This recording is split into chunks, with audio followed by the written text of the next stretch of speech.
at the Granada Hills Center for Spiritual Living. Welcome to everyone who's online, and welcome to those in person tonight. We're doing double duty tonight here as a presider. It's hard to get good help. I'm the one who makes up the Excel spreadsheet, so it's all my fault tonight. It's all my fault. The San Fernando Valley, the North San Fernando Valley is where the Granada Hills Center for Spiritual Living is, on Chatsworth Street, on the main street going through Granada Hills. And congratulations to Granada Hills that just had their 100th anniversary this past week. So Reverend Mike was a part of that. Reverend Nancy was at the banquet, and Reverend Mike sent me the invocation that he did for the evening, which was just stellar, by the way. It was wonderful. All right, our call to service is called Lighting the Flames of Faith. And we perform this ceremony to promote the universal consciousness of life, which acknowledges that all peoples, all faiths, all sentient beings come from that one great universal presence, which we call spirit. Fundamental to this truth is the unifying nature of all religious thought and experience, which we honor here today. As Reverend Nancy lights the first candle, it is for the Tao, honoring the universal path of harmony and equilibrium, the natural way. The second candle we light for the shamanic traditions, honoring the beliefs and practices of all indigenous peoples, the way of primal spirituality. We light the third candle for Hinduism, honoring the path of knowledge, action, and devotion.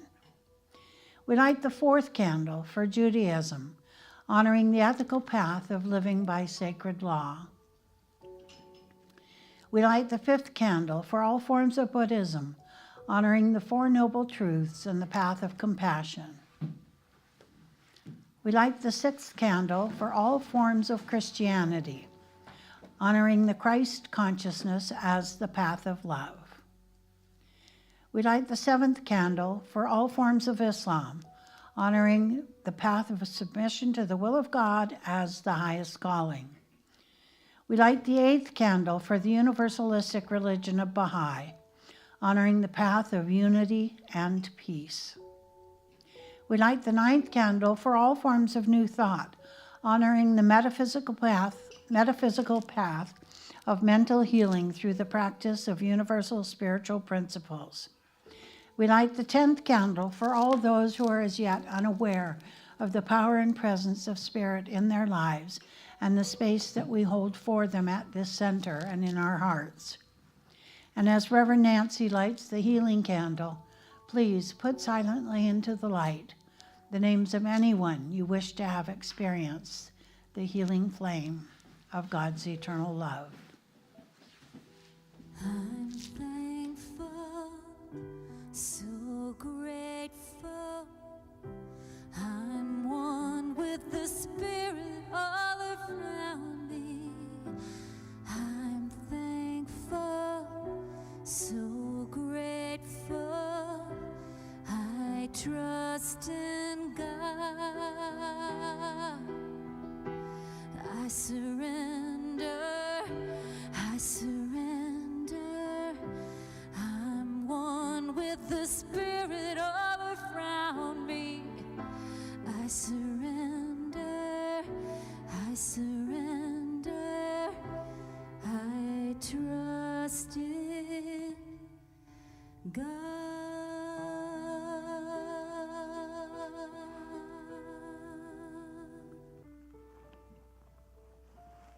So join me as we center ourselves in His wonderful presence. So just take a deep breath and just relax into the idea.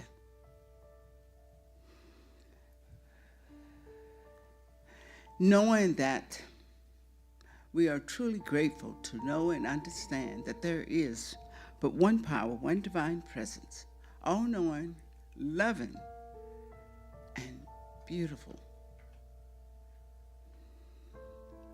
And in recognition of this presence, being all that there is, we realize that we are an expression of this oneness. And as we join together here this evening, we open our hearts and minds to look at that concept, that we are an expression of the divine, flowing into expression with our ideas, our gifts, our awareness, and our understanding of life itself. Knowing that this divine presence is the creative energy flowing into expression. Knowing the alignment with it is what we are seeking to understand, to embrace more and more, moment by moment. As we experience this hour together, we open our awareness with a willingness to allow that presence within us to come forth as a conscious expression of the truth of our being. As we explore our awareness and our understanding, we know that what is given blesses each and every one. And we are able to know and understand that our purpose is constantly being fulfilled because we are alive and well and appreciating the opportunity to be who and what we are. All of this comes forth in a greater and more expanded way, and we are grateful for it as we say together, and so it is. Wonderful, Nancy. Thank you. Yes. We have Thank you. announcements. Oh, some announcements. I'm always supposed to announce that there was a practitioner that would give you a 2-minute tune-up. I guess the practitioners this evening are Maureen and myself. Yes. But you can always find a practitioner to help you on cslgh.org. And this coming Wednesday, next Wednesday, is our drumming circle. So Beryl Bolachak is a drummer that comes in on fifth Sundays and has a drumming circle. And it's a lot of fun. It's a drumming meditation. And so we welcome you to join us for that. We also wanted to announce that our Raise the Roof fundraiser is still in process. So anyone that wants to participate, there's a board outside that shows you how to participate. Donations are accepted online or in person. And the roof donation make sure it gets in the right place, put on there, roof donation. And it's $250 for each block as we gonna put a new roof. The rain kind of get a little number on us this year. The long rain. Not bad, but it's time. Also, we want you to save the date. On May the 27th, they have what we call open mic. So if you can sing, dance, read a poem, or have a thought that is very strong in your heart and you want to share, this is an opportunity for you to do that. And that is on May the 27th. And you can always call and leave your name with Danny at desk, or Jeannie is the person that does it on Sunday. So thank you for the announcements. Good job. So, welcome everybody here tonight. That's wonderful that we would still be talking here all by ourselves if you weren't here. So we can do that too, you know. No. We spend hours talking to each other about stuff. That's the beauty of having a long-term friendship. Yeah. Sometimes we disagree, though. Isn't that interesting? And in our disagreement, we come to agreement. Yeah. So, you want to lead us into this? Yes? Oh, I should start. Let's read it. Yeah. This, we picked this topic, love dissolves fear, because I feel Watch like your microphone. It is. It's on. Yes, you're rubbing against it with your arm. Oh. Okay. Andrea, nice to have you. There's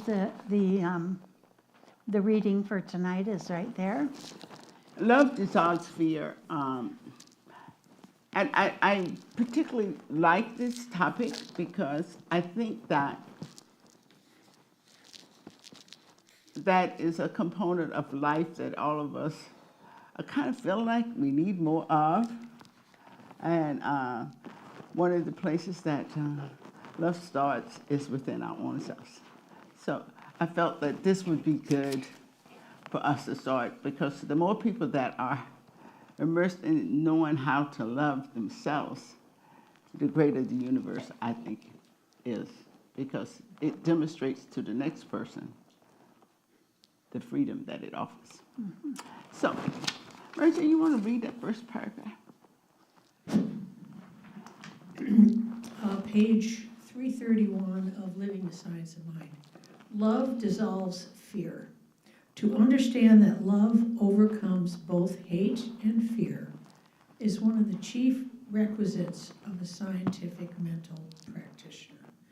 Love does not overcome hate and fear by argument or force, but by some subtle power of transformation, transmutation, sublimation, invisible in its essence, but apparent through its act. There you go. As light overcomes the darkness as the presence of heat, as light overcomes the darkness as the presence of heat causes the atmosphere of the room to change until it is warm and comfortable, so the radiant presence of love and peace dissipates fear, hate, and confusion. In every series of treatments, the practitioner should bring out these points of being relative to his patient. His patient is dominated by love and appreciated in love by everyone who contacts him. Fear and hate cannot motivate him, cannot operate through him, cannot do anything to him, do not belong to him, and are not part of him. Nothing enters his consciousness but a sense of peace. The practitioner does not fight evil. He knows there is no evil. He knows there is no reversal of his thought, that the statements which he has made about his patient are the truth about him. He knows that the truth does absolutely, positively, immediately, and permanently uproot, cast out, and forever obliterate every negation about his patient. He knows that his patient is not controlled by material laws or governed by others' thoughts. He covers him with love.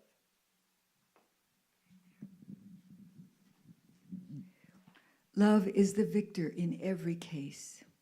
Love breaks down the iron bars of thought, shatters the walls of material belief, severs the chain of bondage which thought has imposed, and sets the captive free.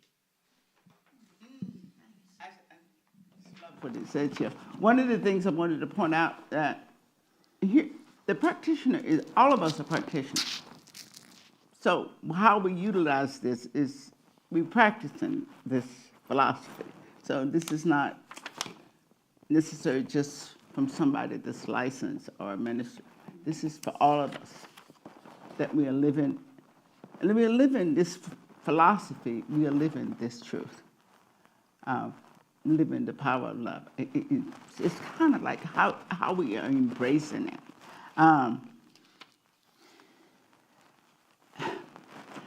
How, to me, when we say love overcomes hate and fear,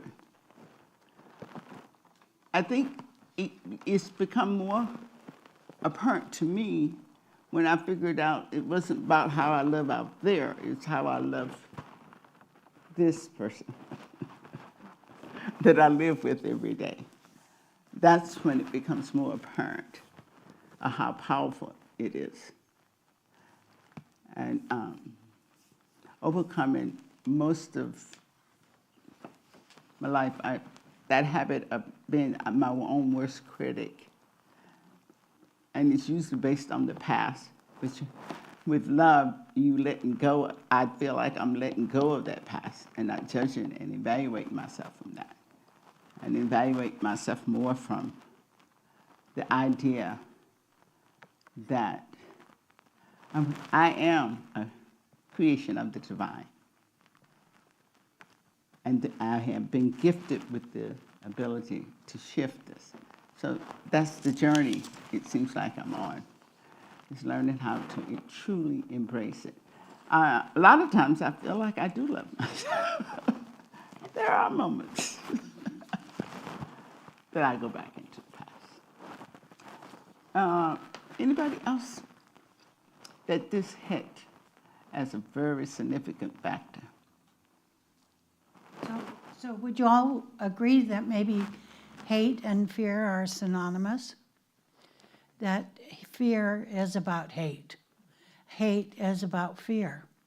You know, and when we say, I hate something, you know, so relegated to food, for instance, I hate escargot.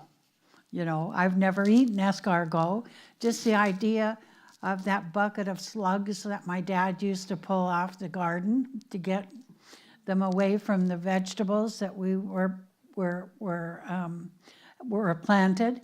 I couldn't even in France, I couldn't eat escargot. Everybody else was enjoying them.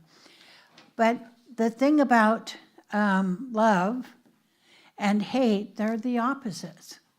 They're part of the pairs of opposites in the human experience.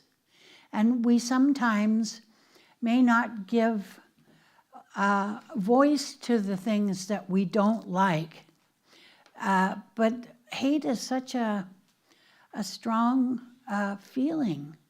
And there's fear attached to it when we hate something. There's definitely fear attached. So we cannot love and hate at the same time. Can't do it. They're mutually exclusive. So how do we get to the point of being in love with everything and everyone? Sometimes it's not a matter of loving someone or liking someone. It's a matter of or not of hating someone or disliking someone. It's a matter of our energies don't mesh. And if we think about it in terms of that, energetically, we're not compatible.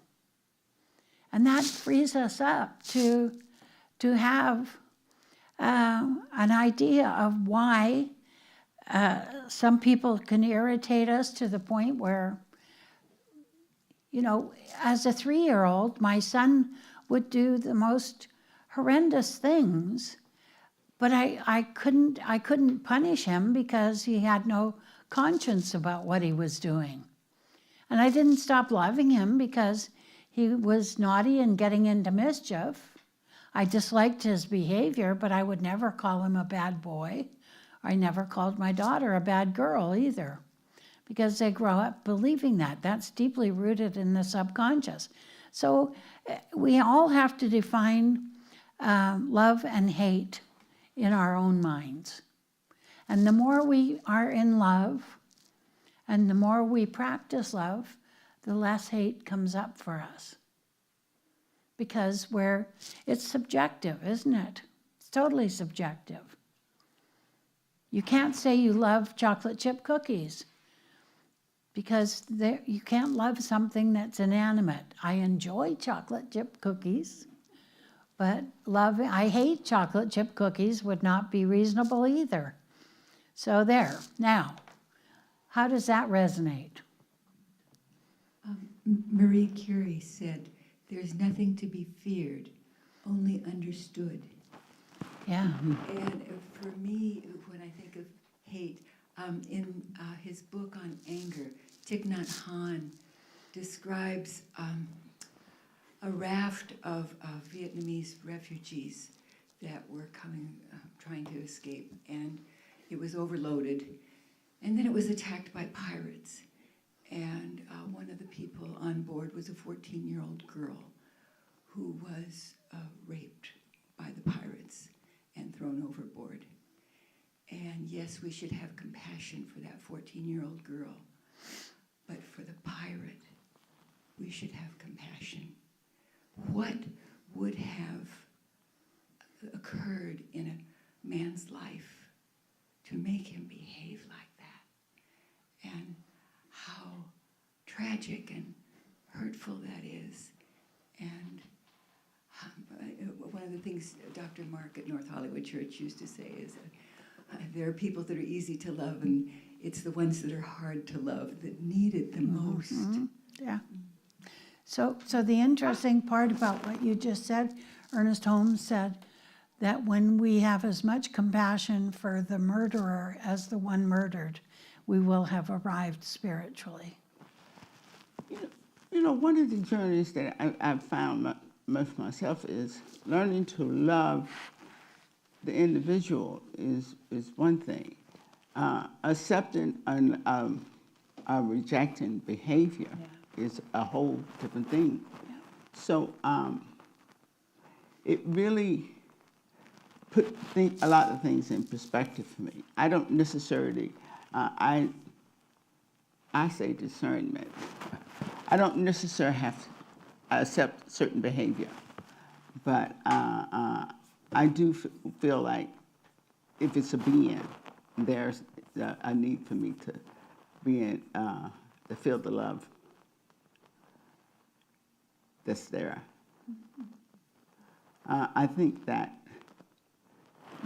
a journey I would have to say that I'm still working on, but the understanding of that has helped me a lot not go to a certain place when I witness certain things. Allow myself not to go into judgment, and understanding that this is my journey, and what I'm entertaining in my consciousness is up to me, and how I'm experiencing it. It's getting easier and easier. Well, we also know that anybody who comes into our experience is a reflection of something in us. Yeah, it's that The that good, part and makes, the bad, and the wonderful, all rolled into one. Yes, I never liked that. But it's true. yes. I was struck at the beginning that Holmes put hate and fear together. And I thought, well, why doesn't he just say love overcomes fear? Yes. And so I was listening to you about hate, and if I hate somebody or something, I don't feel I'm particularly afraid of that. For instance, I don't like to use the word hate anymore, but I'm just going to say it for purposes of discussion. I hate violent people of all sorts, especially against animals and kids. But I separate them. I don't feel I'm afraid of them. I just hate what they do to others. Well, that was what Nancy was saying, behavior. Instead of hating the person, you hate the behavior. The behavior. Oh, I see. Okay. I hate the behavior. And I would be afraid of that behavior against me. Yes. So I don't hate. Well, okay. All right. And then later on he says hate, fear, hate, and confusion. Throws in the word confusion.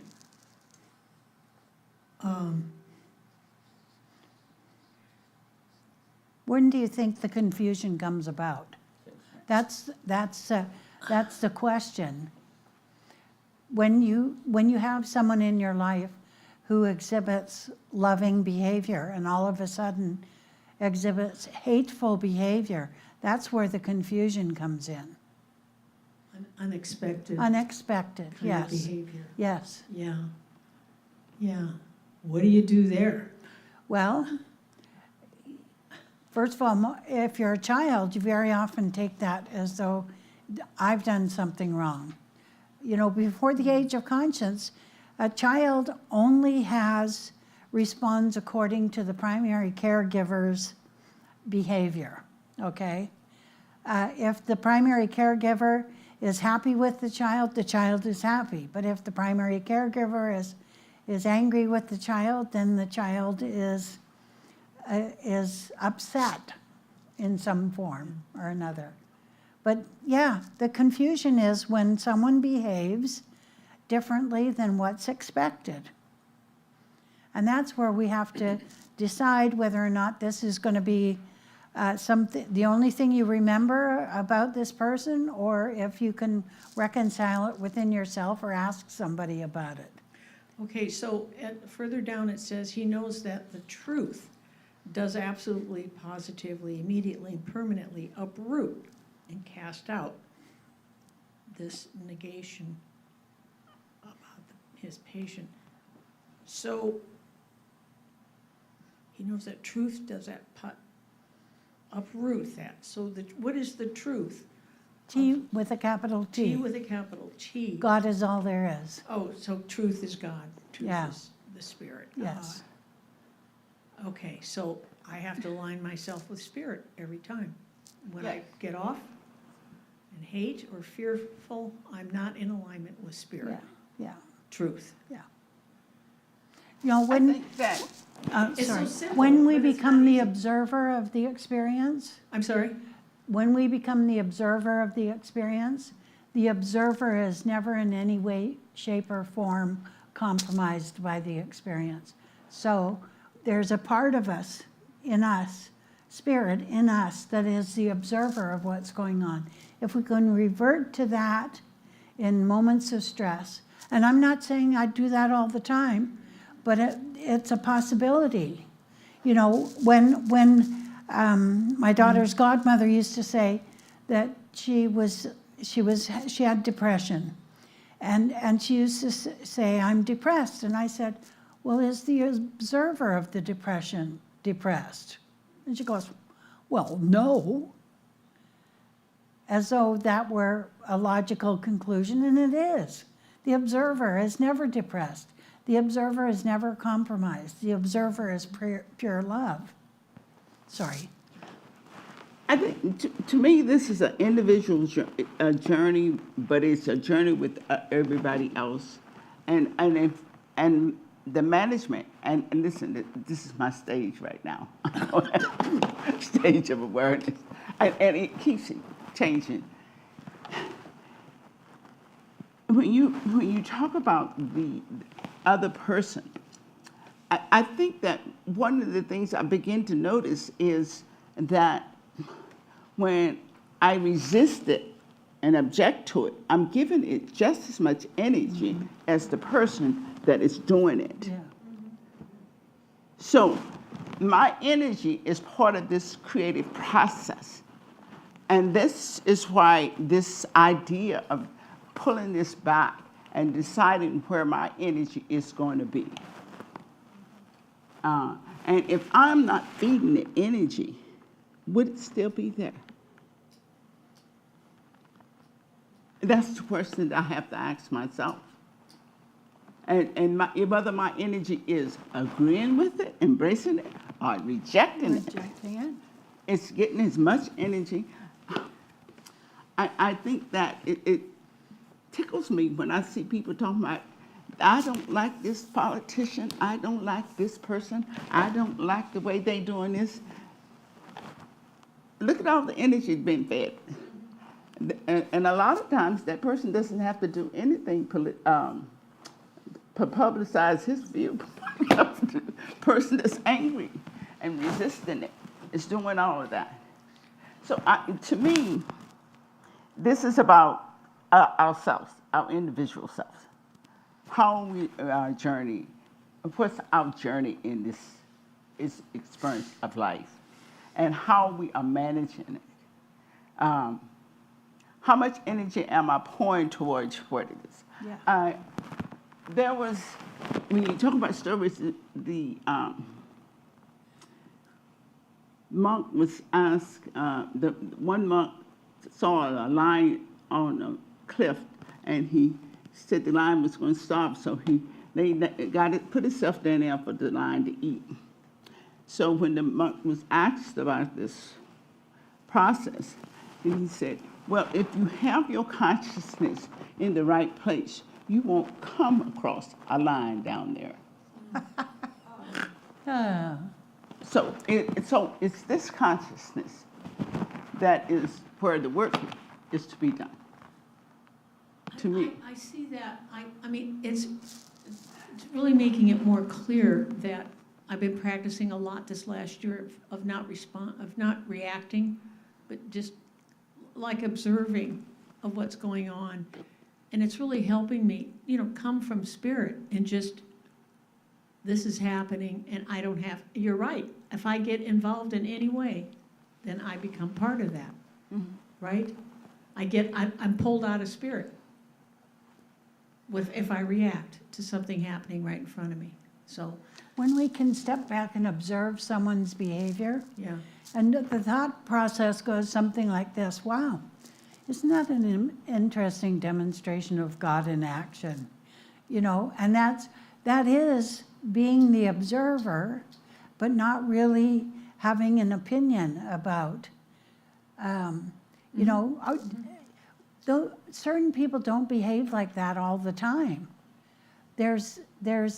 We all have moments of low resolve, as Howard Thurman said. We have moments of high resolve where everything's going hunky-dory, and we have moments of low resolve. But because we're human beings having a spiritual experience and spiritual beings having a human experience, sometimes the two things get mixed up a little. So that's the same with a practitioner, is not responding to this thing that's going on with the patient. It's responding coming from Yes, God's source. the truth. The truth. What did Raymond Charles Barker always say when people were telling him their story? I don't believe a word of it. The word of it. He wouldn't say it out loud. He would say it in his own mind. The person, all you can see is the person's mouth moving. And he just focused on, I don't believe a word of it. I don't believe a word of it.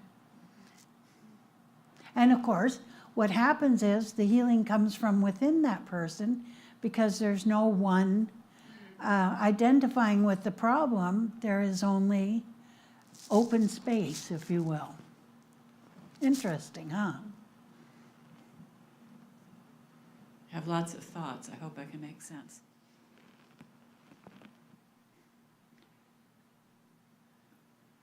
I think that when we do our spiritual practice,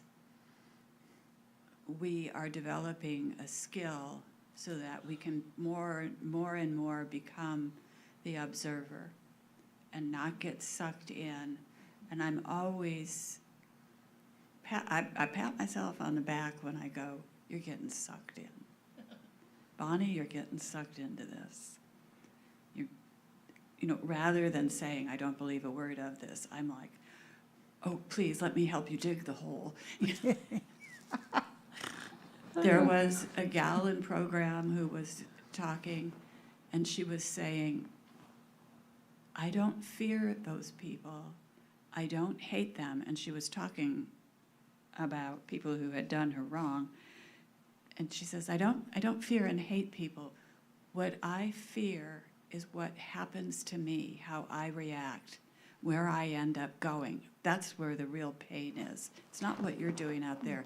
It's the fact that I absorb it, I conjure up all this fear, I go to bed with it, I dream about it. One of the things for watching bad behavior or hearing about bad behavior, I get that people can do things. I can see beating up somebody. I could get there. Especially when I was younger, I could get pretty fierce. And I like what Pema Chodron talks about.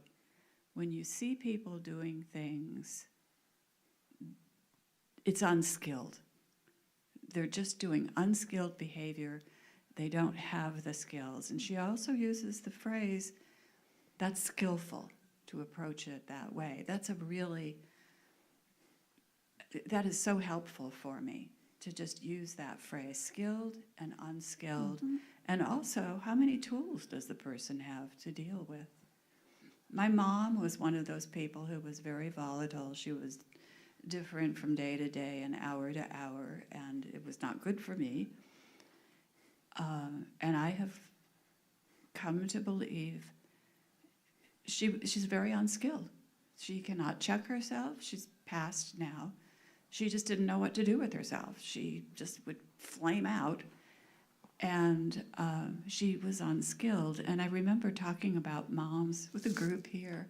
And Reverend Betsy said, well, you know, we have to think about our moms and what they had and what they got to know and be around as a message. They didn't even have Oprah.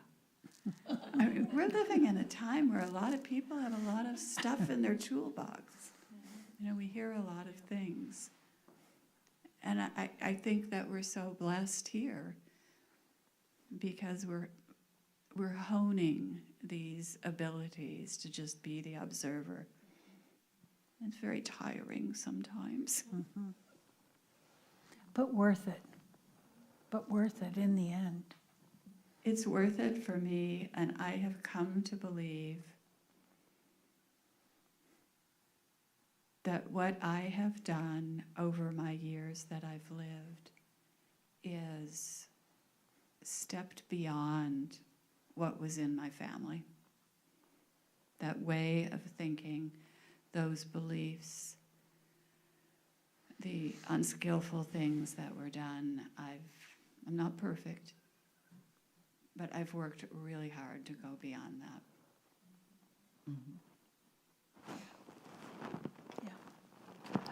I'm curious with everybody here, how much of a tool do they see stepping into the loving, each one of us stepping into loving? Do you see that as a way of being, or have you ever used that way of being, or even considered working with the idea? Because I think the fear is more of a component that probably this group would probably have to deal with than hate.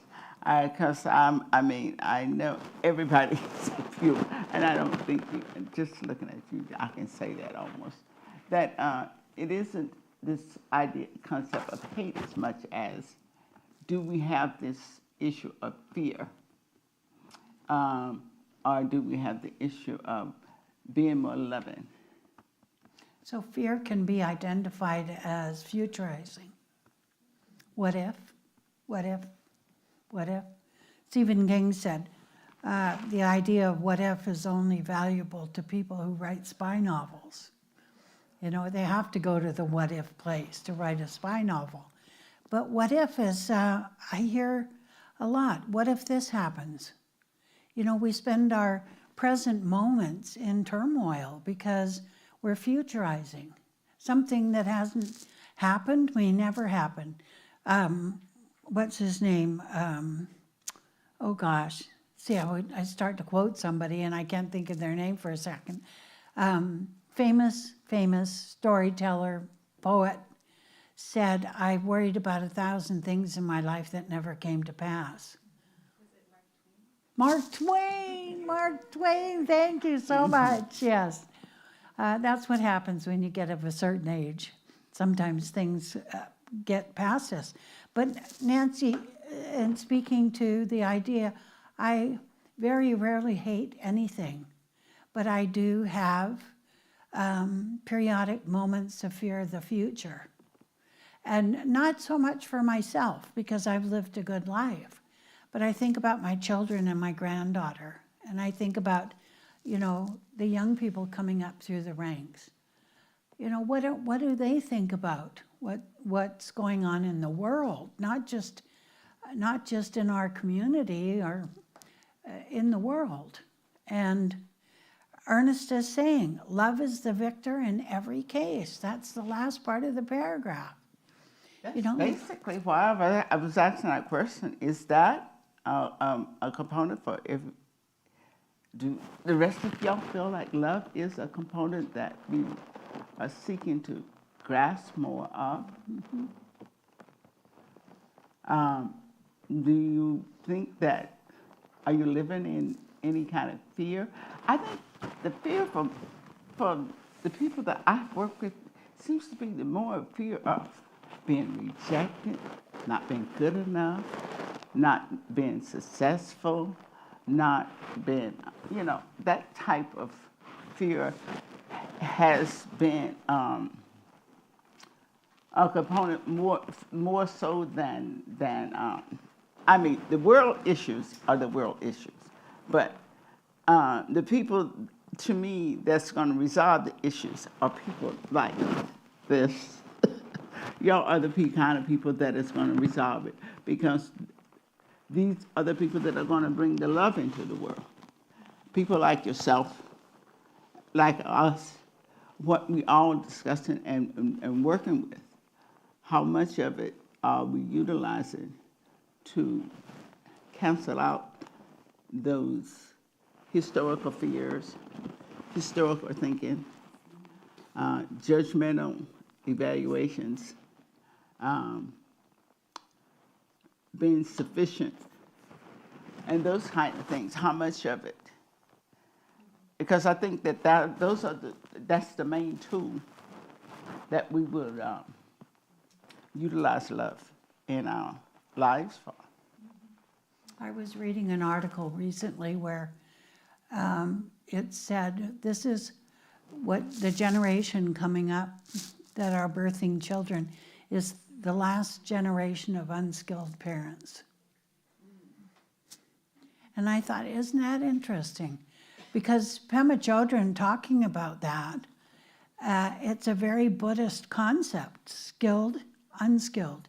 It isn't bad and good parenting, it's unskilled and skilled parenting. My mother didn't have a book that told her how to raise children. She didn't. And she, like yours, we're probably the similar generation. She was an unskilled parent. But my father was a very skilled parent. So there was that part where it was weighed and measured. You know, my mother was very punitive disciplinarian. My dad would take us by the hand and go out in the garden and pull a few weeds and get centered again. You know, be among the flowers and the vegetables and get centered again. So there was balance. But I think that you and I came out of that. But I think that the current generations and my nieces and nephews and that I'm working with, I mean, I'm always sending them things about, I see online about loving themselves. And the response is good. I mean, we're talking about an age group, you and I, we're talking about in the 80s. And I'm talking about that there is this younger group that's in the 40s and 50s that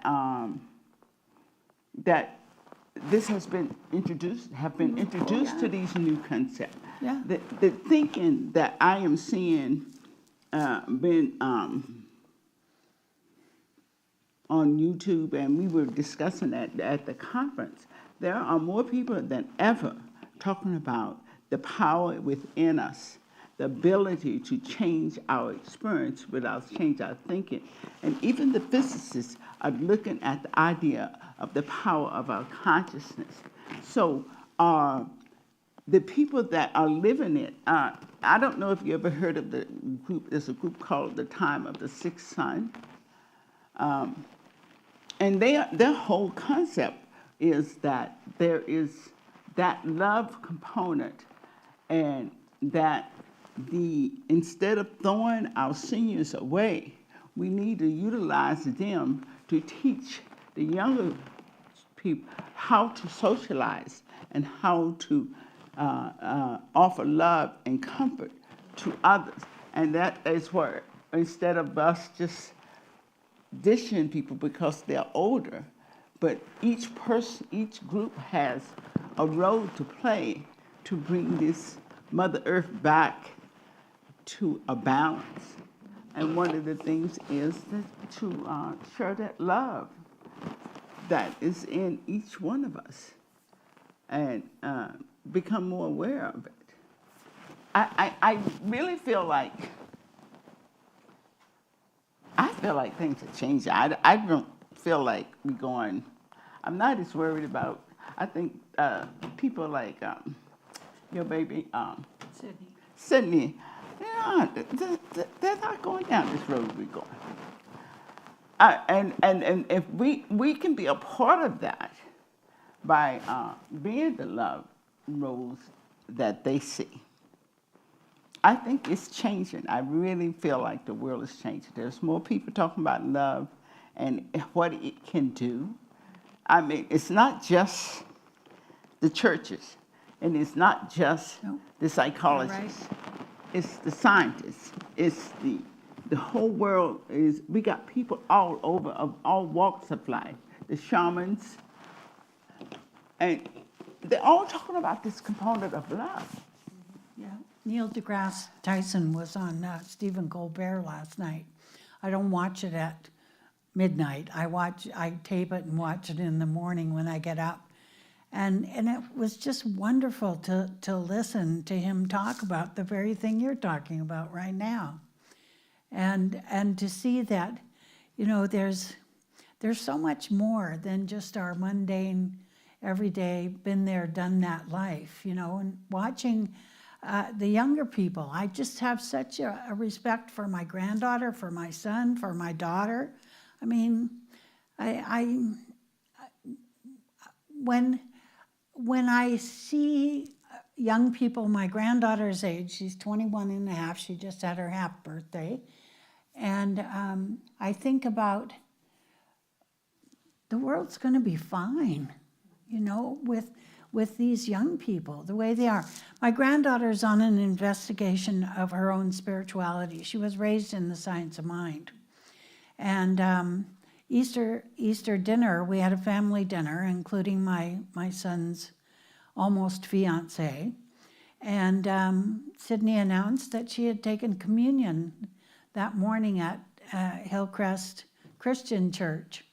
And I don't know what she expected from all of us there, but there was an interesting pause in the conversation. It was like a deep hole, well, you know, sometimes there's water in it. Anyway, we just stopped for a second because I was raised Catholic. My son's girlfriend is non-practicing Catholic, and my children were raised in religious science. And what I said, I sent her an email after I got home, and I said, I applaud your desire to investigate. I said, don't ever let anybody say that you can't be or do or have a different experience of spirituality than the rest of us have had. And she wrote back, and she put little emojis with one little tear running down her face because she was looking for a response, and she got a response. Nobody knew what to say to that. Well, okay then, you know, something like that. But the thing about what I like about what Nancy just said, love and fear are polar opposites. You know, and what are we afraid of? When we're futurizing, it could be anything. And we don't have to be afraid in the present moment. Here we are in this lovely sanctuary, all sitting together. It's warm enough. We have clothes on our backs, and we probably have food in our stomachs. And we know we have a place to go home to go to bed to. We can drive. And yeah, we can bemoan the fact that gas is very expensive right now, but we still have it. We still can get from point A to point B. And all of those things are what you just said. It has to do with our own consciousness. You know, how do we look at life? I mean, the song says, from both sides now. And we look at it as the observer of it. Something's not so good for somebody I really care about right now, and the possibility of recovery is imminent. You know, so it's, okay, am I going to focus my attention on what's going wrong instead of what is ultimately going to be going right for that person? We were given free will and choice. Ernest Holmes talks ad nauseum about free will and choice. And it isn't that what we do, we get to do, we don't, he says in the Signs of Mind that we don't really create anything. We discover and use a principle which is in and of itself unlimited. You know, we really don't create anything, and yet, you know, we can say we're cultural creatives, we're artistic creatives, we're all those kinds of things. Look, we have an artist sitting in our presence here, and that's not what that means. You know, I am cause to my own effect. How do I want to deal with this love and hate thing? Look at that last paragraph. It's just what he's saying. When it says love, what is it? Love is the victor in every case. Yeah. Love breaks down the iron bars of thought, shatters the walls of material belief, and that's the walls that we have to take. We're looking at how much of imprint of society are we living from, and severs the chains of bondage which thought has imposed And sets. and sets the captive free. And how free, and to me, it just says, give your energy to the love. Yeah. Look at the love in every way that you can and what it is and how it can do. It's pulling, and it just seems like it's the component of life that is coming into its own being. I mean, it's given to us. Because if we look at the past, I mean, there are books out there that's told us to stay in the now. I mean, in every direction that you can look, it keeps telling us to stay in the now. And if we stay in the now, but we stay in the now with the love, that just seems so, it's just liberating to me. Yeah, It is. It just is freeing. Just to know. And I really believe this. I mean, to the extent that it's changed so much for me. Coming from a person that was really angry and hateful as a young person, the idea of living a life of love and being able to accept myself just as I am, it's worth every drop of energy that I can pour into it. yeah. Yeah. What would be your definition or Holmes' definition of love? What in the Science of Mind language? It's a synonym for God. Okay. Okay. I Because I need to hear that. Excuse me, because you know, love was a charged word for me all my life. I couldn't say it. People who know me know I can barely say it in an amorous kind of position. Okay. Oh, I love you. You're so important to me. It's very hard for me. But so I have to separate that out. And you know, to me, it's one of those things that I had to look at myself. And so it was a journey in learning what love is and how it works. And to the extent that I can feel it sometimes, I think that I used to do the thing with, I think it was Louise Hay, and she was talking about it, she said, Mother Mary.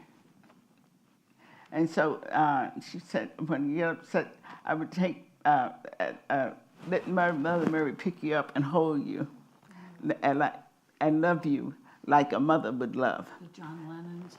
Or the, Yeah. not And John Lennon. so sometimes, to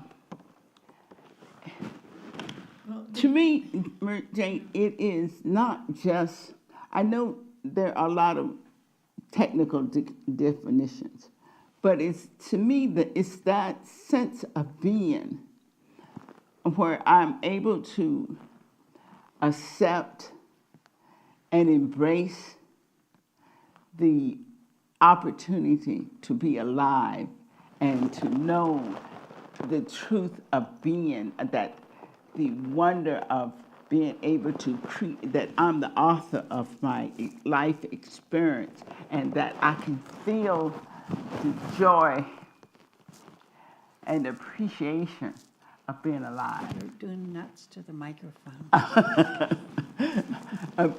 That joy and appreciation of being alive, and which it's almost like asking me to define God. There's no such thing as really telling you what God is. So much more. It is that forever giving and forever being able to receive as you're given, and being in that position where it is a wondrous joy just to be able to give all you can get, all can give out, and being able to receive all that's coming through at the same time. And it is an experience. And so describing how I experience it would be my individual journey of learning about love. But I think everybody has to do it for themselves. Yes, there's an exercise that Ernest Holmes has in The Science of Mind, and it's called the Hindu wrapping ceremony. You have to do it in front of a mirror. You put your right hand on your left shoulder, put your left hand on your right shoulder, look at yourself in the mirror and say, "Wonderful, wonderful me, I love you." And see how that gets instilled in us. Now, then in the workshop, they had us do it partner to partner, two people across from each other. It was easy to look in the mirror and do it to yourself. It was not so easy to look at the person and do it with them. You know, it was actually, this was early on in my studies of the science of mind, and it was very intimidating for me to do that. I could say what, I know we're getting out of time. What works for me is love is God. Yeah. God is love. Yes. Right now, that works for me. That's a perfect. Coming from We that can't place. define God, it's the ineffable. We define the nature of God, and all the synonyms that Ernest Holmes used, divine intelligence, the force, spirit, all of those names are just placeholders for something that is unexplainable. You know, what is it that when we meet someone and there's that instant connection, John O'Donohue calls it anam cara. It's the two hearts meeting each other for the first time and identifying as one another, kind of thing. We could go on and on and on with this. Maybe we should let it go till midnight. No, never mind. Yeah, quickly. This was something, I don't even know where I heard about this. There was one of those terrible shootings in some town, medium-sized town. The Quaker community there, they banded together, and about 8 of those people found out the address of the parents of the boy shooter, and they went to the home of this little boy who had just murdered all the people, and they just said, "We're here to be with you." They brought food. They were invited in, and they spent the afternoon just sitting with that family. And of course, that house was full of the aunts and the uncles and the cousins and the grandma. And I always think when things happen, oh, that poor mom and dad and sister and brother. You know, my son did that. What an ache. What an ache. And what a beautiful thing to just go and sit with somebody who's in that spot. Other cultures in the world do it all the time. There's an African story about a child misbehaves badly or does something really awful.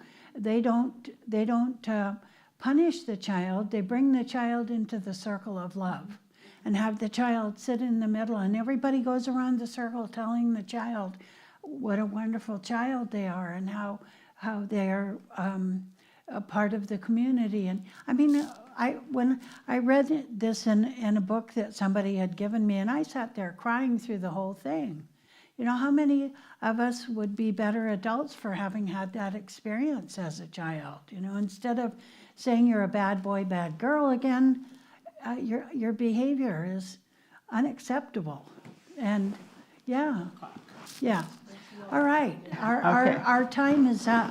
Our time is up. Thank you. We do have a basket in the back if you would like to include something in there. That would be lovely. If not, we'll just do a little treatment to pray us out. If you'll give me 1 minute, I can do it really fast. Okay. How's that?